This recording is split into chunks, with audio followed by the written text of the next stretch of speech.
Tite é um dos treinadores mais falados quando o assunto é o futebol brasileiro nos últimos anos. Um treinador que conquistou títulos importantes, levou a seleção brasileira de volta ao topo do ranking mundial, mas que também deixou dúvidas após 2 ciclos de Copa do Mundo sem conquistas e um trabalho muito ruim no Flamengo em 2024. Nesse vídeo, vamos explorar a carreira do Tite e descobrir se ele de fato é um treinador que muitos acreditam ou se é apenas uma grande enganação. Seja bem-vindo ao Analisando o Jogo, seu espaço de análises e história sobre o esporte. Vambora! Bom, a história do treinador na seleção brasileira começa em um momento delicado para o futebol nacional. Era 2016 e a seleção estava em crise. Após o desastre do 7-1 na Copa do Mundo de 2014, a eliminação precoce nas quartas de final da Copa América de 2015 e o fracasso na edição de 2016, a seleção estava abalada. O país que sempre se orgulhou de ser o maior campeão mundial de futebol vivia o seu momento mais sombrio e foi nesse cenário que Tite assumiu o comando. Quando Dunga foi demitido, a CBF optou por Tite porque ele era visto como um treinador extremamente competente, com uma carreira sólida tanto em clubes quanto no cenário internacional. O treinador vinha de uma trajetória vitoriosa no Corinthians, com títulos como a Libertadores de 2012 e o Mundial de Clubes no mesmo ano, além de 2 campeonatos brasileiros. A sua chegada trouxe não apenas esperança, mas uma transformação profunda. Tite rapidamente organizou a equipe, montou um time competitivo, disciplinado e de ótimo futebol. Sob o seu comando, o Brasil teve uma campanha irrepreensível nas eliminatórias para a Copa do Mundo de 2018, terminando na liderança com facilidade e assegurando a vaga com antecedência. A seleção jogava de forma ofensiva, com Neymar como grande destaque, claro, mas o sucesso não era apenas individual como de algumas outras seleções. A defesa, com nomes como Thiago Silva e Marquinhos, passou a ser uma das mais seguras do mundo e a volta do futebol alegre, característico do Brasil, encantava os torcedores.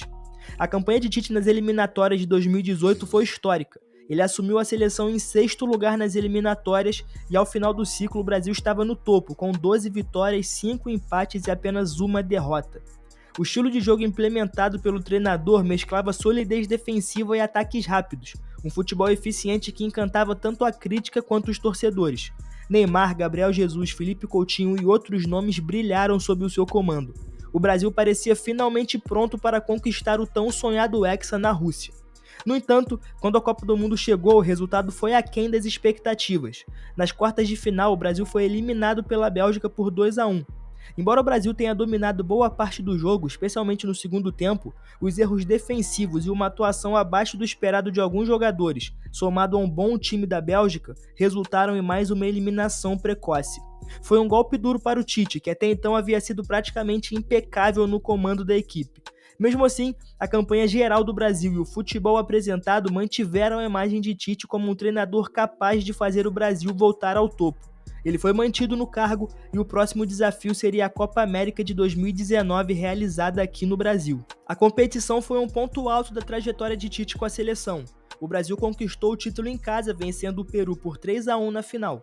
O torneio, apesar de alguns momentos de dificuldade, como o empate com o Paraguai e as penalidades nas quartas de final, trouxe um alívio para o treinador. O Brasil voltou a ser campeão de um torneio importante pela primeira vez desde a Copa das Confederações em 2013 e Tite mais uma vez era celebrado como o homem certo no lugar certo. No entanto, a euforia não duraria para sempre. Bom, após a Copa América de 2019, Tite iniciou o segundo ciclo de Copa do Mundo. As expectativas para 2022 eram altas e o Brasil novamente teve uma campanha impecável nas eliminatórias, garantindo a vaga no Catar com tranquilidade. O time era sólido e novos talentos como Vinícius Júnior, por exemplo, surgiam para reforçar o já estrelado elenco.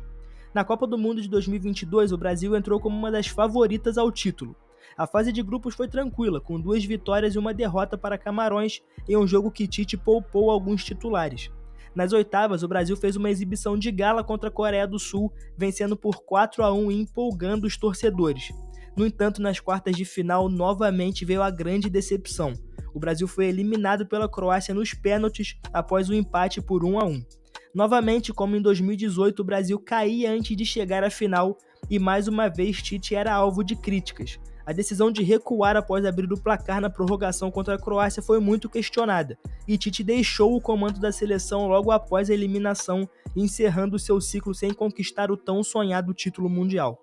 Bom, depois da Copa de 2022, a carreira do Tite teve um certo hiato. Tinha uma certa incerteza ali sobre o futuro do treinador, que falou que queria tirar um ano sabático e que não treinaria clubes em 2022 ou em 2023, o que não aconteceu quando ele foi anunciado pelo Flamengo após a passagem do Sampaoli no time. A expectativa era que o Tite, com toda a sua experiência e versatilidade, pudesse tirar o Flamengo do mau momento e brilhar na temporada 2024, se reinventando, o que não aconteceu. A verdade é que o 2024 do Flamengo começou muito bem, afinal o time venceu o Campeonato Carioca com uma dominância nunca antes vista, sofrendo apenas um gol, e parecia que o trabalho estava começando a dar certo, que o Tite havia finalmente entendido os jogadores que tinha à disposição e que o Flamengo seria um dos melhores times do cenário brasileiro no ano. No entanto, deu tudo errado, o Flamengo foi eliminado nas quartas de final da Libertadores e com isso o Tite foi demitido próximo das semifinais da Copa do Brasil. Hoje quem está no comando do clube é o Felipe Luiz, que já fez o seu primeiro jogo ontem. Tô gravando esse vídeo aqui na quinta-feira, depois do jogo de ida da Copa do Brasil. Bom, e aí depois desse trabalho recente muito ruim do Tite, me veio essa dúvida, eu tive esse questionamento: qual que é o legado do treinador em 2024? Eu acredito que se você fizesse essa pergunta em meados de 2016, 2017, você teria uma resposta muito diferente da que você tem hoje. Naquele momento, o Tite era visto como um treinador que estava salvando a seleção brasileira,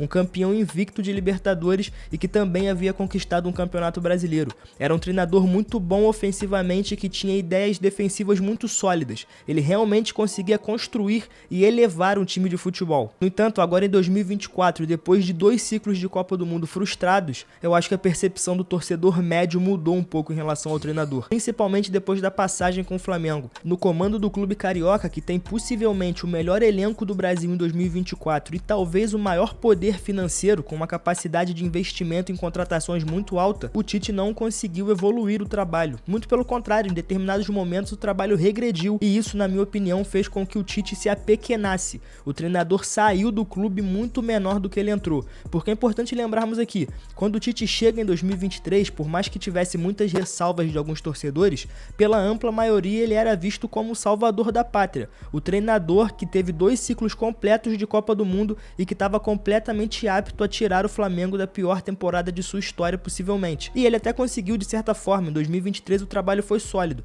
mas em 2024, que era a chance dele de realmente engrenar e fazer o Flamengo ser uma potência, ele não chegou nem perto. Por isso que eu acho que o legado do Tite acabou se tornando muito nebuloso e confuso após 2024. Hoje você não sabe em qual posição o Tite está entre os treinadores brasileiros, por exemplo. Em 2019, em 2018, você tinha ampla certeza de que ele era o primeiro, por mais que existissem treinadores bons por aí, mas o Tite estava no comando da seleção fazendo um sólido trabalho, um trabalho muito bom. Ele era o melhor. Hoje em dia eu já não tenho essa certeza. Será que o Tite é melhor que o Dorival, que está no comando da seleção brasileira? Será que o Tite é melhor que o Fernando Diniz, por exemplo? A gente não sabe. E eu acredito que muito dessa incerteza que nós temos hoje em relação à posição do Tite entre os treinadores brasileiros vem da falta de identidade do seu trabalho.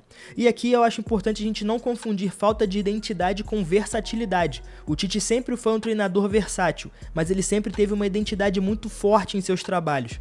Por exemplo, no Corinthians, o trabalho dele era majoritariamente defensivo. Isso ficava muito claro nas atuações do time, tanto que em vários momentos foi taxado como retranqueiro, empatite, mas não à toa venceu a Libertadores da América de forma invicta em 2012. Já na seleção brasileira era um trabalho muito mais ofensivo, muito mais associativo, que permitia que os jogadores tivessem mais liberdade e mais criatividade para gerar jogo. No Flamengo você não tem nada disso. O time do Flamengo do Tite parecia que sempre estava no meio do caminho. Era um time que não conseguia atacar como a seleção brasileira, mas também não se defendia como o Corinthians. Era um time que sempre ficava no quase e que dependia muito de bons momentos de apenas um jogador, que era o Pedro, e quando ele se lesionou isso ficou muito evidente. Eu não acho que é exagero algum dizer que o Flamengo do Tite era um time covarde.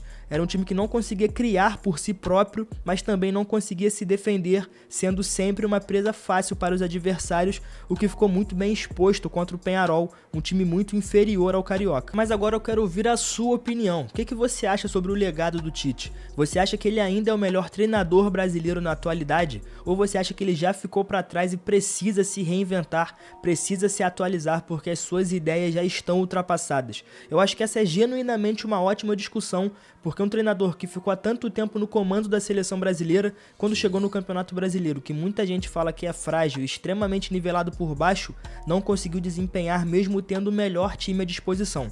Então comenta aí, porque na minha opinião o legado do Tite está muito confuso em 2024. Eu acredito que ele precise de mais um trabalho para realmente se solidificar no cenário de novo e a gente entender até onde ele pode chegar e onde ele quer chegar também. Além disso, deixa aí nos comentários qual você acha que seria o melhor destino para o Tite. Você acha que ele ainda pode ser cotado para a seleção brasileira? Você acha que o melhor destino para ele seria o Corinthians? Seria um Grêmio da vida? Possivelmente um outro time com mais investimento? Deixa aí nos comentários porque eu quero ouvir a sua opinião. Além disso, não esquece de deixar o seu like, se inscrever no canal, ativar a notificação e, claro, conferir o link da Esportes BHS aqui no primeiro comentário fixado, a melhor loja de artigos esportivos do Brasil. Esse foi o Analisando o Jogo, agora em novo formato, seu espaço de análises e história sobre o esporte. Até a próxima.